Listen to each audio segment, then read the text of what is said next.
Hey guys, it's S0ur, and this video is a little different than the usual. It's not about a video game, rather it is to help any of you who may aspire to do this kind of YouTube thing yourself. More specifically, this video is a Sony Vegas tutorial that will help you improve your microphone audio and add a little bass to your voice. Whether you're interested in vocals, making commentaries, let's plays, podcasts, etc., I think this will definitely be helpful for you. This is most important, especially if you're using a USB mic, and most people wanting to start on YouTube are, because it's just so easy to start using them, such as the Blue Yeti, the Blue Snowball, and the AT2020. Those are all very popular. Right now I'm using the good old USB Blue Yeti for the purposes of this video. I will of course have some audio comparisons in just a bit so you can easily hear the difference these changes make, and whether or not this is something you want to learn and use. I definitely think it will be. I think this is something of which everyone should be aware, just as important as color correction and disabling resampling. So you can see here we're in Sony Vegas Pro 12, and I'm actually going to lead off the video with a sound comparison so you can hear the difference it makes and know what you're getting into. I think it'd be best to do it that way. This way you'll have a better grasp on what each of these changes actually sound like. So if you click Track FX here, the little green symbol, the two effects I'll be dealing with in this video are Track EQ and Track Compressor.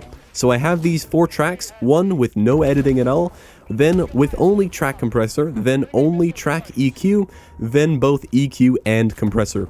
For the EQ and compressor, I've made my own vocals preset, and that's what I'll be using. I'll show off all my settings after this more, but for now, I'll mute this game sound so that it doesn't interfere, and play this recording.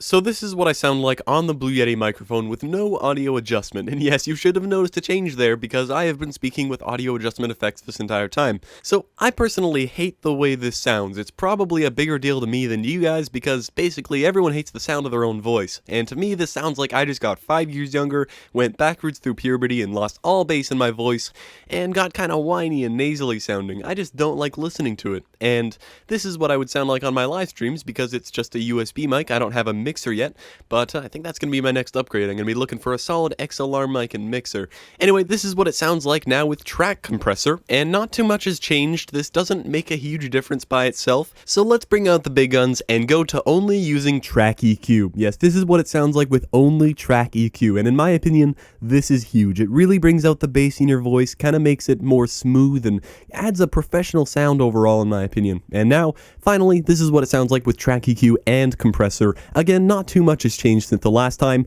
but I think this does sound nice. Remember, one more time, this is what it would sound like if I didn't edit my voice, and this is what it sounds like when I do. I think it's a huge improvement. I go from being a kid in a basement to sounding like I could be on a radio show. Well, not really. I probably still sound like a kid in a basement, but you can let me know what you think. Alright, now that you know what the end goal of all of this is, if you're still interested, I will of course show you how I did that. So like I mentioned earlier, you can access these effects by either clicking the Track FX to add an effect to the entire audio track, or click the Event FX, it's the same symbol, to add the effect to only a single event. Once here, if you're using Track FX, these 3 effects should already be here by default: Track Noise Gate, Track EQ, and Track Compressor. If they aren't, or if you're using Event FX, you'll have to add them manually. You can see this big list of effects. Just look for Track EQ and Track Compressor. They should be over here, and add those effects. Once you have them, you can start to adjust your audio. You can see my presets on screen right now. You can copy them down if you like. You may want to turn the video up to 1080p if it's hard to read. I will leave these up for a bit, but while I do, I'll just make one thing clear. There is no magical number that makes everyone on every mic sound like gold. I've made these presets for myself, speaking on a Blue Yeti, to make it sound like what sounds good to me. I suggest that you perhaps start with the settings I have here, but don't just leave it at that. Definitely mess with these settings, play with it for a while, slide the dials around, drag the numbers around, listen to what effect it has on your audio, and save a preset that works best for you. Don't just assume these settings are exactly what you want. So if you want to look at this longer, you can pause right now, but I'm going to move on to the Track Compressor. Again, this is just a preset that works alright for me. Feel free to play around with it and make it your own. And there you have it. Of course, all I'm telling you in this video is this is what it sounds like, and these are my settings. If you want to know more about what track compression and these things actually do, which I suggest if you're interested in this stuff, there's a ton of material about that on YouTube. I just wanted to keep this video simple and concise, and of course, I'm not the first person to make a tutorial talking about track EQ and compression, but I've talked with some people that wanted to know more about this and asked me for a tutorial, so I'm happy to share what I know, and maybe there are some of you that didn't even know this was something you could do relatively easily to make your audio sound better.